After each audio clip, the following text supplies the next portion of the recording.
Right, so this is a review of the Hublot BigBang Unico. So you can see it through the box. There you go.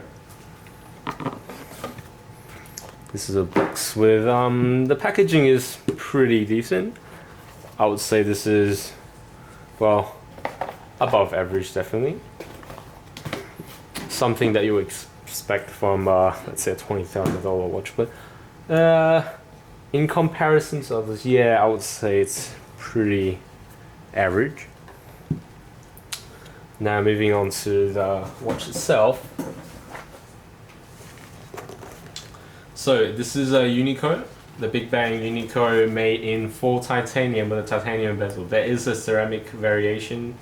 There's another model with a ceramic bezel, which I would prefer, but this is at a better price point, so I just purchased this instead. But as you can see, okay. One cool thing about this watch, I have a very fast deployment, like a very fast, reattachable strap. So to detach the strap, you just simply press this button up here, bam, done. Very convenient.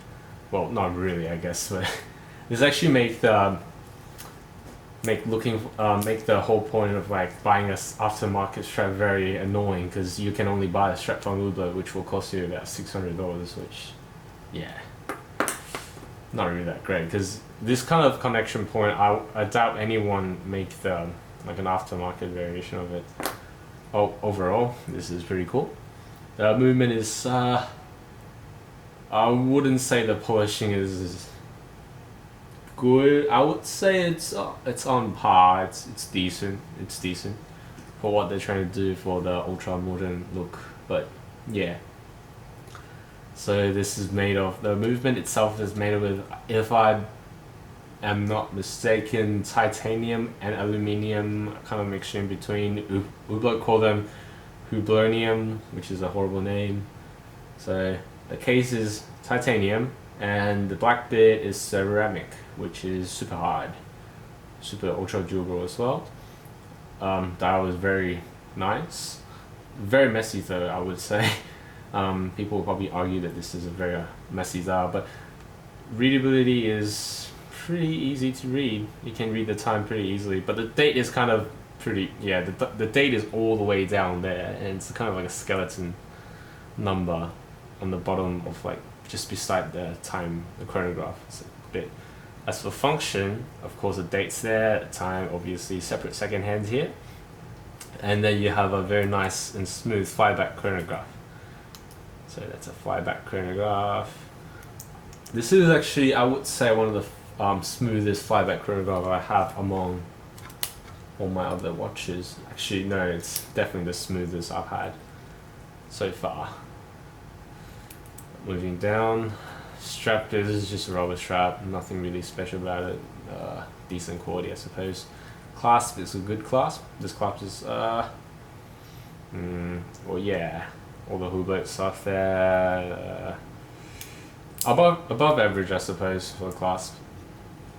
It's a good watch though, despite how like a lot of people dislike the brand. I do know a lot of people like hate on Hublot because what they've done in the past few years, but, well, I have to admit, back in the days when they were using their modified ETA movement, it's not the best brand out there. It's probably one of the worst ones, but nowadays they really have stepped up their game, especially after they started making their in-house movement. For example, this is a Unico. If I remember correctly, it's the first full in-house that's using like a large sum of, like, it's mass produced, which is very nice.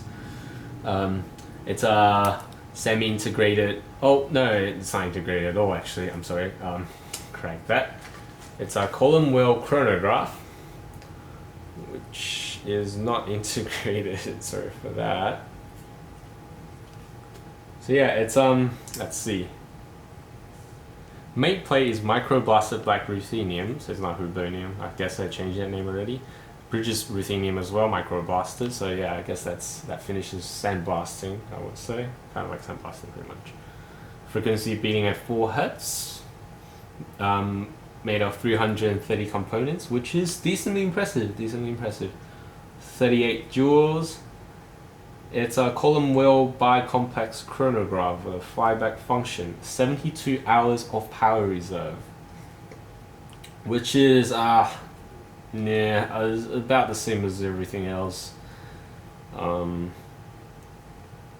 the movement, yeah, that's about it. The chronograph is not an integrated chronograph. Sorry for that. The movement itself.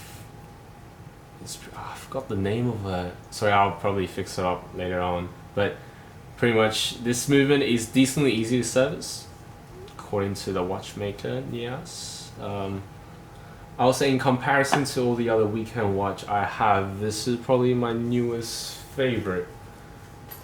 I'll have a look in the comparison. So this is my other weekend watch. This is a Panerai 213, Panerai Retro Punt. And the back here, let's view my other weekend watch. This is a Tahoe MP412C, and this is a Rolex Green Submariner 116610 LV.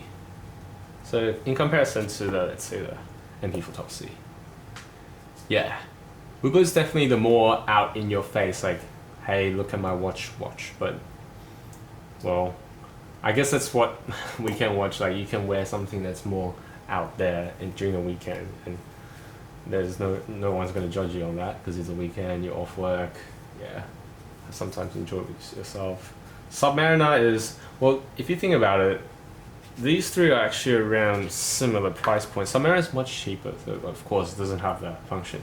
This one have a full annual calendar, well, actually semi-perpetual calendar, correct that. So once every 4 years and you adjust your date. This one's not an in-house movement, which is nice. Yes, this is made of titanium as well, same as this, same embossed all over. I'll probably do a separate review on this in the future if you guys do want it. Same for the Rolex, so put this away. Yes. So, I know this is a very popular weekend watch for a lot of people, like Panerai in general, and then there's a Hublot, which you can tell there's a pretty big difference. This one is more of like the, not really vintage, but this was a 1950 series, so it's a bit more vintage look with a dome crystal, you can see. So in comparison, this is a more like a up-to-date, a more modern looking watch with a futuristic design, skeleton die, which is very nice. You can see the column wheel on top of the 6 o'clock. If that's wrong, please correct me. Skeletonized dial. Too bad there's not that much decoration. One downside is the date's very hard to see. With the skeleton down there. Do like the red markers. The lume work perfectly. Everything runs smoothly on this watch. Do retail for 22,000 Australian dollars, which is not cheap at all, but I would say that if you do buy from an authorized dealer, you can at least get the 30% off discount. At least, I would say. So yes. So thank you for watching the video, and if you want me to do any other review on my other pieces, please do tell me. Right. Peace out.